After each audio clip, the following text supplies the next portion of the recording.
Bab 3331 Queen. Siapa ini? Dalam pandangan keduanya, puluhan ahli mengerikan mendadak muncul di langit. Namun, ketika melihat orang yang memimpin, Mileye dan Raja Dosa sekali lagi terperangah. Dan setelah Raja Dosa terkejut, ekspresinya segera menjadi sangat buruk. Karena orang yang memimpin itu adalah pedagang licik. Sialan. Pedagang licik itu membawa orang kembali. Raja Dosa merasakan sedikit kegelisahan dan kepanikan di dalam hatinya. Sementara itu, ekspresi Mileye menjadi aneh. Pedagang licik ini benar-benar membawa orang kembali. Setelah pedagang licik muncul, ia melihat Mileye sekilas, lalu langsung menatap Raja Dosa. Raja Dosa hendak berbicara, tetapi mendadak pedagang licik itu marah dan menunjuk Raja Dosa, potong mati dia. Semua orang mendengar perkataan pedagang licik, para master di belakangnya langsung bergegas ke arah Raja Dosa. Raja Dosa menyeringai licik, bunuh dia. Para master di belakangnya bersiap untuk bertindak, tetapi mendadak pedagang curang itu marah, menunjuk dengan marah ke arah makhluk spiritual di belakang Raja Dosa dan berteriak, "Aku ingin melihat siapa yang berani menyentuhnya. Hari ini adalah urusan pribadi antara aku dan Raja Dosa. Siapapun yang berani bergerak, aku akan menghancurkan tubuh utamanya." Mendengar ini, wajah para roh dewa seketika berubah dramatis. Di dunia ini, mereka mungkin tidak takut mati, tetapi jika tubuh utama mereka dihancurkan, itu benar-benar berakhir. Dan kekuatan di balik pedagang curang ini memiliki kemampuan untuk menghancurkan tubuh utama mereka. Sebagai hasilnya, semua orang tidak bergerak. Melihat adegan ini, wajah Raja Dosa seketika berubah. Apakah kalian ingin memberontak?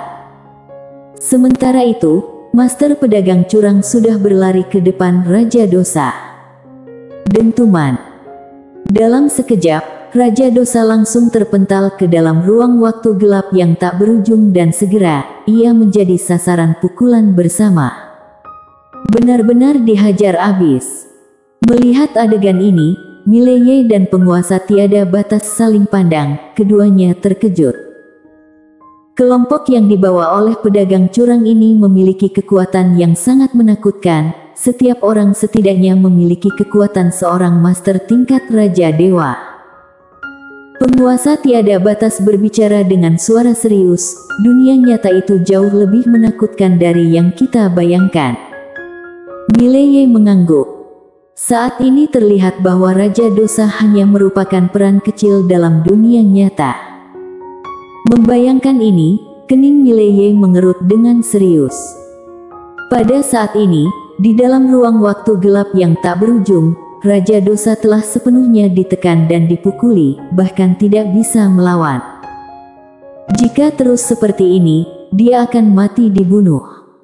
Namun, pada saat ini, suara mendadak terdengar dari ujung langit, "Cukup.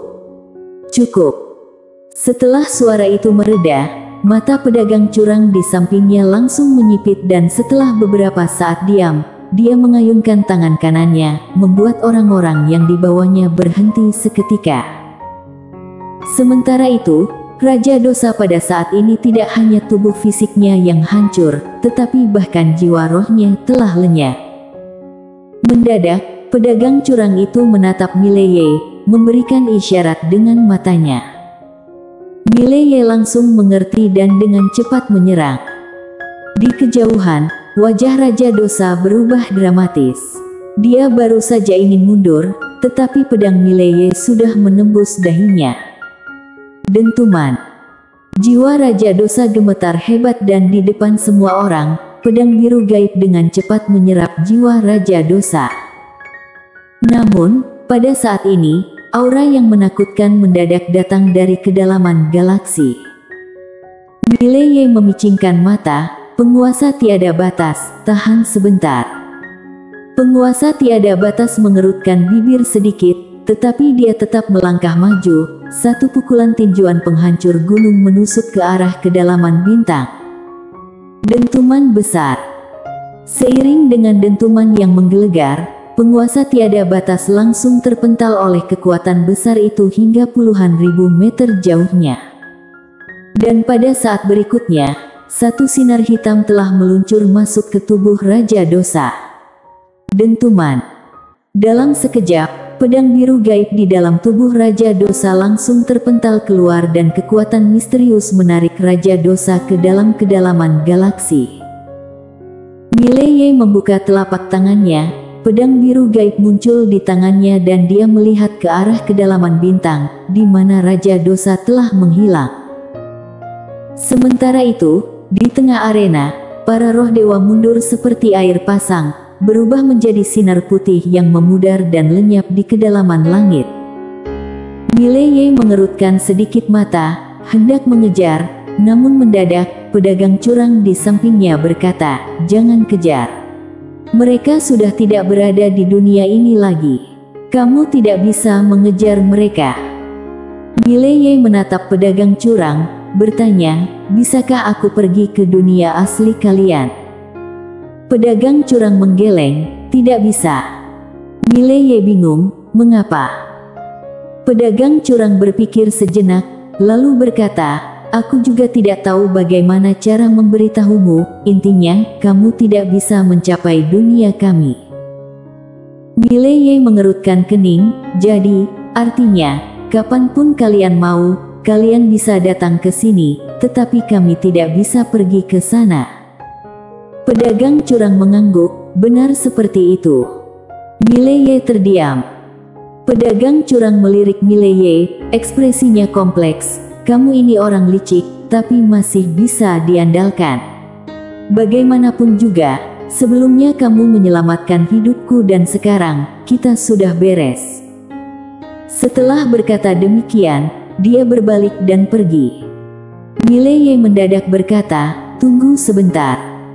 Pedagang curang berbalik menatap Mileye dan Mileye menebarkan senyum, "Aku ingin mengajukan satu pertanyaan." Pedagang curang mengangguk, "Silakan tanya." Mileye bertanya, "Tadi kamu bilang bisa membunuh tubuh utama mereka, maksudnya, kamu bisa membunuh tubuh utama mereka, benar?" Pedagang curang mengangguk, "Bisa, karena tubuh utamaku berada di tempat yang sama dengan mereka." Mileye mengangguk sedikit, "Jadi, artinya, untuk membunuh kalian, kita harus pergi ke dunia kalian, benar?" Pedagang curang berkata dengan serius, "Pada awalnya memang begitu, tetapi sekarang, aku merasa bahwa mungkin ada orang di dunia kalian yang bisa membunuh orang dari dunia kami." Mileye membuka telapak tangannya, "Pedang ini."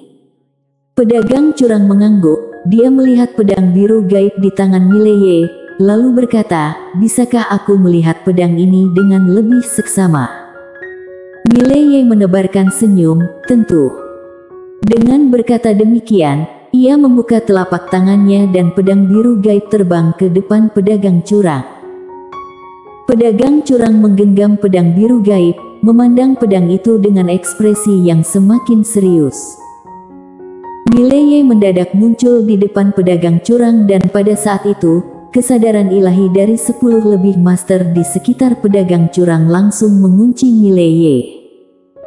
Mileye mengerutkan kening, pedagang curang mendadak menggelengkan tangan dan 10 lebih master top itu segera mundur ke samping. Pedagang curang menatap pedang biru gaib di tangannya, wajahnya penuh dengan kerumitan. "Pedang ini mampu merusak norma di dunia kami. Pemilik pedang ini pasti adalah seseorang yang sangat-sangat menakutkan." Setelah berkata demikian, dia berhenti sejenak, lalu bertanya lagi, "Apakah pencipta pedang ini adalah pemilik besar kebenaran agung?" Mileye menggeleng, "Bukan dia." Ekspresi keheranan melintas di mata pedagang curang, "Bukan dia." Mileye mengangguk, "Bukan dia, orang lain." Pedagang curang merenung sejenak, lalu berkata, "Tidak disangka, bukan pemilik besar kebenaran agung. Tidak pernah terpikirkan bahwa di dunia kalian, selain pemilik besar kebenaran agung, masih ada yang bisa melanggar aturan norma." Mileye sedikit penasaran, apakah pemilik besar kebenaran agung adalah dari dunia kami atau dunia kalian? Pedagang curang menggeleng, tentang hal ini, aku juga tidak terlalu yakin. Mileye mengerutkan kening, kamu juga tidak yakin? Pedagang curang mengangguk, kami pernah curiga bahwa dia adalah dari dunia kami, tetapi tidak ada bukti. Selain itu, jika dia benar-benar dari dunia kami, tidak mungkin dia ikut serta dalam melawan kami bersama dengan kalian.